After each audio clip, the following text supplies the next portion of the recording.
លើកនេះខ្ញុំសូមនាំប្រិយមិត្តទាំងអស់គ្នាបន្តបរិយាកាសពីភូមិដាច់ស្រយាលមកមើលរឿងរ៉ាវរបស់ក្រុមយុវជនក្រុមដែលចូលចិត្តដើរព្រៃនិងបោះតង់វិញម្តងរឿងនេះនឹងនាំប្រិយមិត្តអ្នកស្ដាប់ទៅកាន់ព្រៃជ្រៅមួយកន្លែងដែលភាពសប្បាយរីករាយប្រែជារឿងរន្ធត់ព្រឺព្រួយវិញរឿងតង់ទី5នៅភ្នំជ្រោះជ្រៅក្រុមយុវជនមួយក្រុមមានសមាជិក4នាក់គឺភិរុនធីតាវិបុលនិងសុជាតិពួកគេជាអ្នកចូលចិត្តការផ្សងព្រេងនិងថតរូបទេសភាព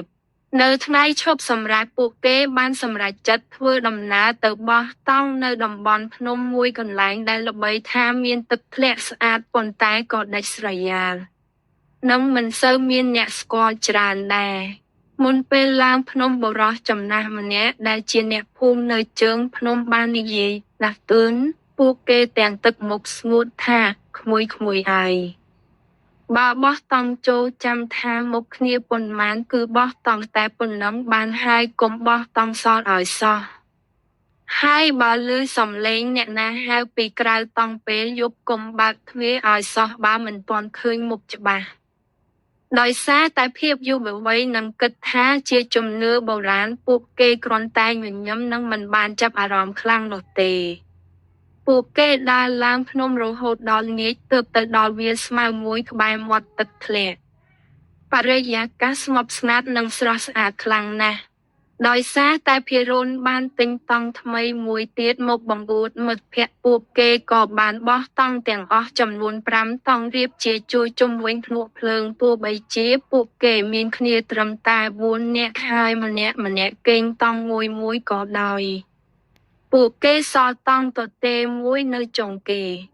ពេលយប់ឈានចូលមកដល់ពួកគេអង្គុយអាំងសាច់និយាយលេងសើចរហូតដល់ម៉ោង11យប់ទើបញែកគ្នាយកកន្លែងរៀងខ្លួនដើម្បីសម្រាកខ្យល់ភ្នំចាប់តាមបក់មកត្រជាក់ដល់ឆ្អឹងពេលកណ្ដាលអាហ្វ្រេតវិបុលដែលជាមនុស្សភ្ញាក់រហ័សស្រាប់តែដឹងខ្លួនឡើងព្រួលដីហាក់ដូចជាមានរំញ័រតិចភ្លាមនោះគាត់បានឮសំឡេងជើងមនុស្សដើរយឺតជុំវិញតង់របស់គាត់ខ្សឹកសំឡេងដើរនោះបោះជំហានទៅរកតង់របស់ភិរុនរួចក៏បន្តទៅតង់របស់ធីតារំពេចនោះមានសំឡេងស្រីម្នាក់និយាយខ្សឹបខ្សួលនៅពីមុខតង់របស់វិបុលអ្នកអើយខ្ញុំរងាណាស់សុំចូលដេកផងបានទេខាងក្រៅត្រជាក់ណាស់វិបុលបុកពោះភ័យស្ទើរលោតចេញមកក្រៅគាត់នឹកឃើញពាក្យតាចាស់ជើងភ្នំភ្លាមគាត់មិនព្រមឆ្លើយតបនិងមិនហ៊ានបើកស៊ីផ្ទង់មើលឡើយគឺបានត្រឹមតែយកភួយដល់តបក្បាលនិងសូត្រធម៌ក្នុងចិត្តខណៈពេលដែលវិបុលកំពុងភ័យបពោះសំឡេងស្រីម្នាក់នោះក៏ស្ងាត់ទៅប៉ុន្តែមួយសន្ទុះក្រោយមកវិបុលបានឮសំឡេងស៊ីផ្ទង់ស្រើតពីចម្ងាយវាជាសំឡេងបើកទ្វារតង់ទី5ដែលជាតង់ទទេនោះឯងបន្ទាប់មកគ្រប់យ៉ាងក៏ស្ងាត់ជ្រងំព្រឹកព្រលឹមពន្លឺព្រះអាទិត្យបានជួយឲ្យវិបុលធូរចិត្តបន្តិច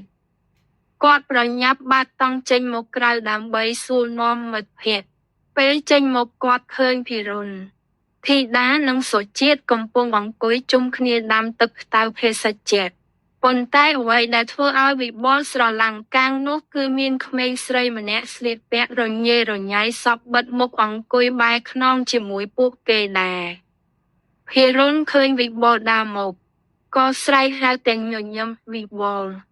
មកនេះមកល្ងាចមិញយើងដើររកគ្នាមិនអស់តង់ទី5ដែលយើងបោះសល់មិញនេះមានប្អូនស្រីម្នាក់នេះចេញមកតាគាត់ឡើងភ្នំមកតាំងពីពេលណាវិបុលមិនទាន់ទាំងនិយាយអ្វីផងស្រាប់តែដឹងខ្លួនថាមានអ្វីខុសធម្មតា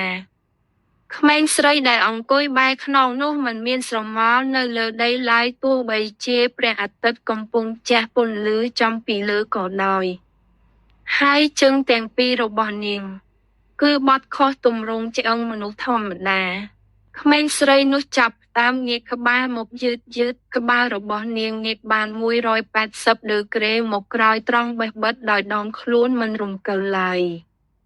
ផ្ទៃមុខរបស់នាងរលួយរនភ្នែកទទេស្អាតមានឈាមហូរស្រក់សែងញញឹមដាក់ពួកគេទាំងសំឡេងក្រឡអរគុណបងដែលបានបោះតង់ទុកឲ្យខ្ញុំសម្រាកខ្មោចលង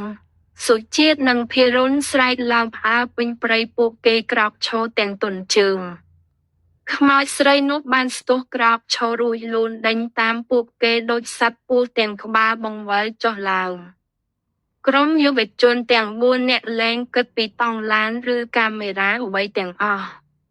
ពួកគេរត់ប្រដេញគ្នាចុះពីលើភ្នំទាំងដួលប្រផិតប្រភ័យសំណាងល្អដែលពួកគេរត់មកចំផ្លូវចាស់ហើយអ្នកភូមិជើងភ្នំបានឮសំឡេងស្រែកក៏នាំគ្នាដុតជប់ភ្លើងនិងកាន់កាំបិតមកជួយស្ទះនៅពេលឃើញមនុស្សច្រើននិងមានកាំបិតចាំងឆ្លោះពន្លឺថ្ងៃខ្មោចស្រីនោះក៏បាត់ទៅក្នុងព្រៃជ្រៅវិញតាចាស់អ្នកភូមិដកដង្ហើមធំរួចពោលថាពួកក្មួយឯងសំណាងហើយដែលវាមិនទាន់បានចូលទៅដេកក្នុងតង់ជាមួយខ្មោចស្រីនោះកាលពីច្រើនឆ្នាំមុនមានក្មេងស្រីម្នាក់មកវង្វេងក្នុងព្រៃស្លាប់នៅលើភ្នំនោះប្រលឹងនាងមិនទៅណាទេតែងតែដើររកកន្លែងគេងបើបោះតង់សល់គឺដូចជាហៅនាងឲ្យមកស្នាក់នៅអញ្ចឹងដែរចាប់ពីថ្ងៃនោះមកក្រុមយុវជនទាំង4នាក់លែងហ៊ានទៅបោះតង់នៅក្នុងព្រៃដាច់ស្រយាលទៀតហើយរាល់ពេលដែលពួកគេទៅណាពួកគេតែងតែរាប់ចំនួនមនុស្សនិងរៀបចំកន្លែងស្នាក់នៅឲ្យចំចំនួនមនុស្សពិតប្រាកដជានិច្ចព្រោះខ្លាចក្រែងមានសមាជិកដែលមិនបានអញ្ជើញមកចូលរួមតង់ទៀត